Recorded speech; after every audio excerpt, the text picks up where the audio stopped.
High friends, welcome to my channel. केम छो मजामा. आज मी जाणार आहे पुण्याला आणि माझ्या फ्रेंडची तुम्हाला आखरी भेट दाखवते. हे पहा, ही माझी फ्रेंड आहे आणि दीदी तिकडं पपई खात आहे. Hi guys. हिला खूप खुशी होत आहे मी चालले म्हणून तर हाय बाय करायली. आणि ही पण जाणार आहे 20 तारखेला आणि मी आज संध्याकाळी ट्रॅव्हल्सनं जाणार आहे आणि अचानकच ठरलं आमचं काहीच. मी माझ्या मामाकडे जाणार आहे आणि तिथला सुद्धा मी ब्लॉग तुम्हाला पोस्ट करी. 1-2 ब्लॉग येणार आहेत. हे पहा श्रावणी काय हसतीयस. सो गाईस, हे पहा आम्ही ही न्यू पिना घेतलेल्या आहे. हे तर सध्याला माझ्या फ्रेंडचे आहेत. असं सेम टू सेम माझ्याकडे येल्लो कलरचे आहेत. खूप क्यूट. आणि माझी तयारी कुठपर्यंत आलेली मी तुम्हाला दाखवते. मी तर टी शर्ट वगैरे काढून ठेवलेले आहेत गाईस आणि हे आता बॅगेमध्ये भरायचे आणि मग निघायचं आहे. आणि आम्ही रात्री जाणार आहोत 8 वाजता. सो तो पण आम्ही काय करू, खूपच बोर होत आहे. सो गाईस, आता माझी मोठी आई ज्यूस बनवणार आहे. सो मी तुमच्यासोबत ते दाखवते कसं बनवणार आहे ते.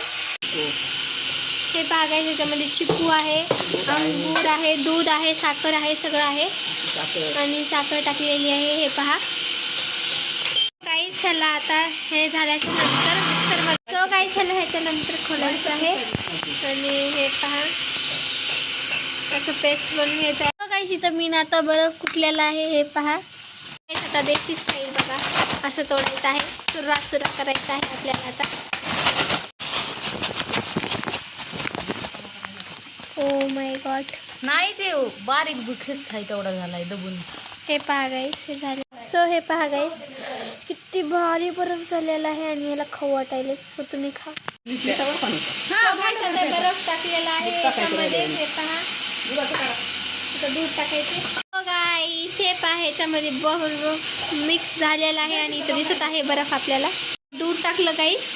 हे पहा गाईस, आता ह्याला डबल मिक्स करायचंय. गाईस, आता तुम्हाला मी फायनल दाखवते. सो हे पहा गाईस, हे आपलं ज्यूस रेडी. सो गाईस, आता तुम्हाला मी पिऊन दाखवते. खूप टेस्टी झालेला आहे गाईस. सो गाईस, आता मी ज्यूस पिऊन आलेली आहे आणि खूपच छान ज्यूस होतं. आणि तुम्हाला ह्याची रेसिपी आवडली की नाही मला कमेंट बॉक्समध्ये नक्की सांगा. आणि एवढं हॉटेलची वायू लागली गाईस, एवढं भारी लागू लागलं. आणि हां, तुम्हाला हा ब्लॉग आवडला की नाही मला कमेंट बॉक्समध्ये नक्की सांगा. मी भेटते तुम्हाला नंतरच्या ब्लॉगमध्ये. बाय. आणि थांबा, एक बात तुम्ही विसरलेलीच आहे. मी तुम्हाला भेटते डायरेक्टली पुण्यामध्ये उद्याच्या ब्लॉगमध्ये.